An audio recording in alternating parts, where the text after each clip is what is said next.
When I'm finished, this wooden structure will resemble a concrete office building for my O-scale layout. It's mostly made of poplar, which I don't use very often, but because of the wood's hardness, it's pretty much ideal for making small detailed parts.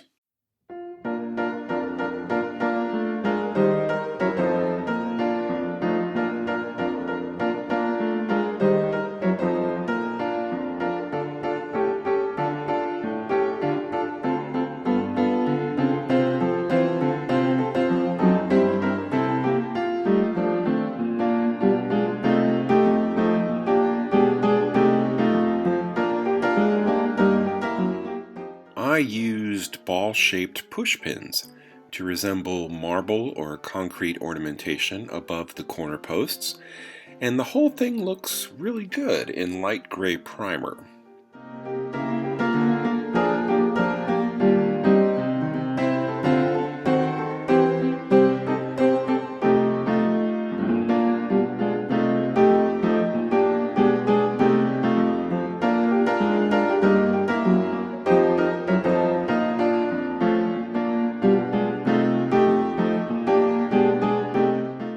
My next step was to lightly dust the steps and walkways with a light tan, and then an even lighter gray, almost an off-white. Once these were dry, the masking began. A lot of masking. Some areas I want to remain smooth, but I'd like most of the vertical surfaces to have the rough texture of concrete, or who knows, maybe it's even limestone.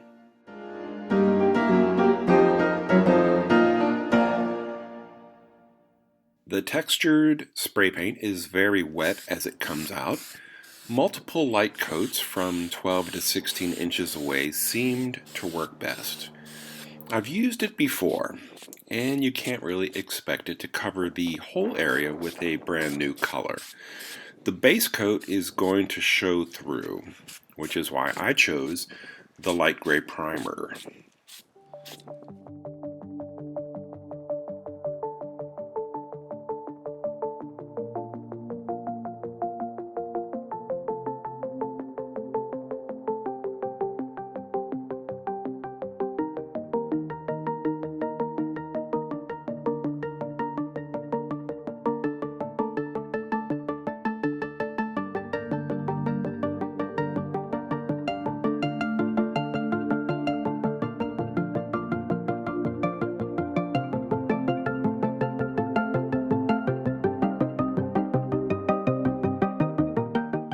I'm using just some cheap acrylic black craft paint thinned with water to create a wash that will settle in the cracks and corners of this building.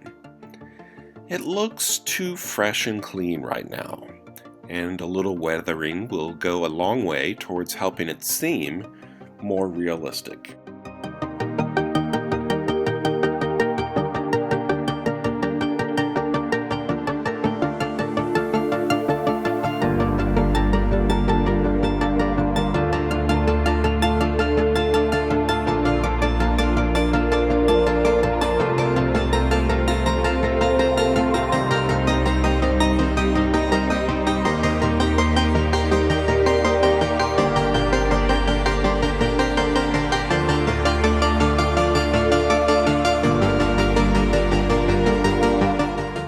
Rainwater would naturally draw city dirt and grime to collect in these spaces, and I'll use a lighter off-white color to highlight some of the edges.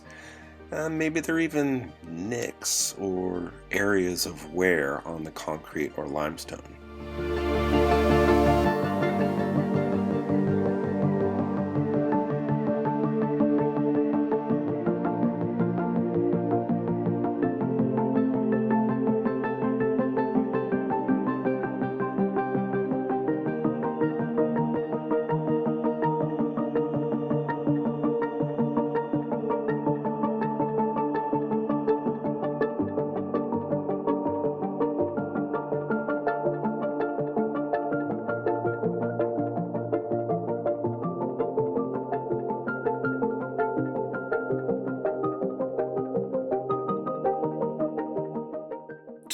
things caused the textured paint to seep under the masking tape.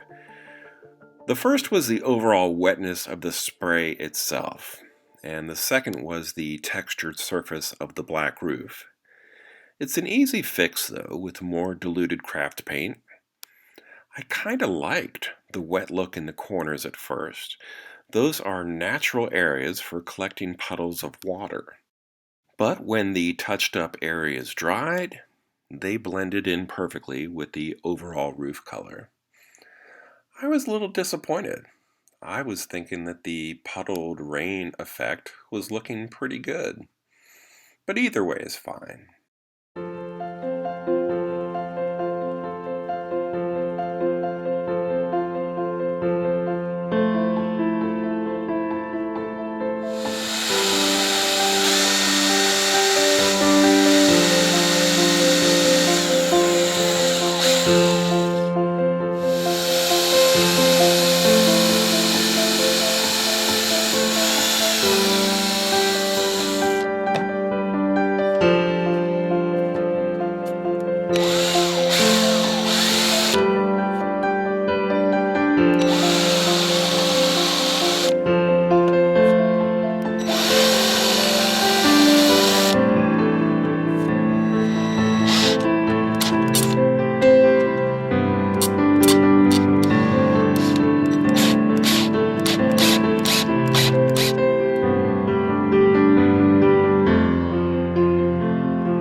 This is a thin piece of plexiglass that was once part of a cheap picture frame. Now I'm using it for the windows in my O-scale office building. Scoring it a few times with a razor knife allows me to snap it apart like drywall. Next, I'll cover it with masking tape and then trace where the windows should go.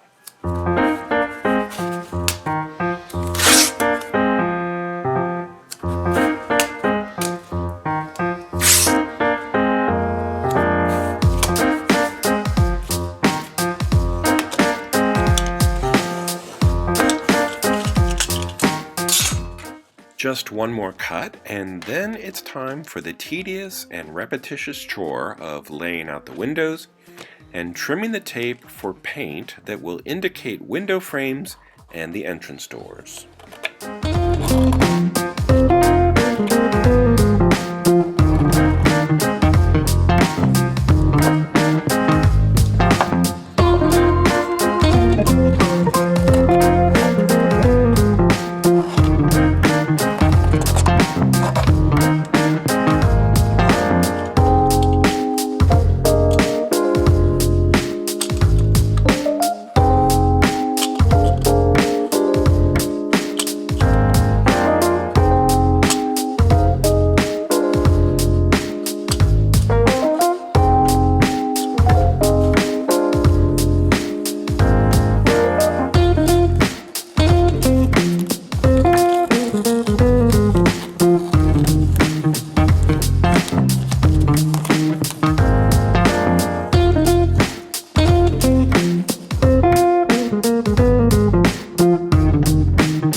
Even as I was removing the masking tape, I knew there would be a problem.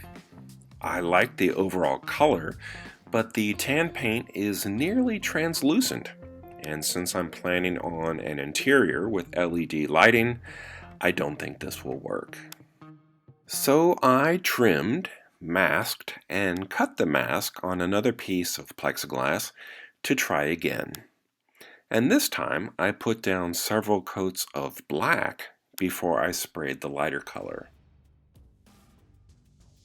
Now the doors and windows have a much more defined appearance because the black paint does not allow as much or maybe even any light from behind to shine through.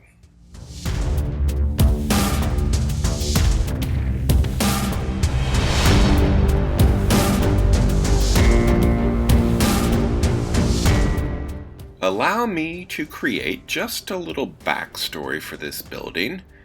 Maybe it was constructed in, I don't know, let's just say 1962. And then a few years later, maybe there was an expansion, and maybe they redid the interior too at that time. So that's what you can expect for this in future episodes. An addition, plus at least some indication of rooms and offices and lighting inside. If you enjoyed this video, please like and subscribe. Thank you for watching, and until next time, this has been Bob's Workshop. Take care.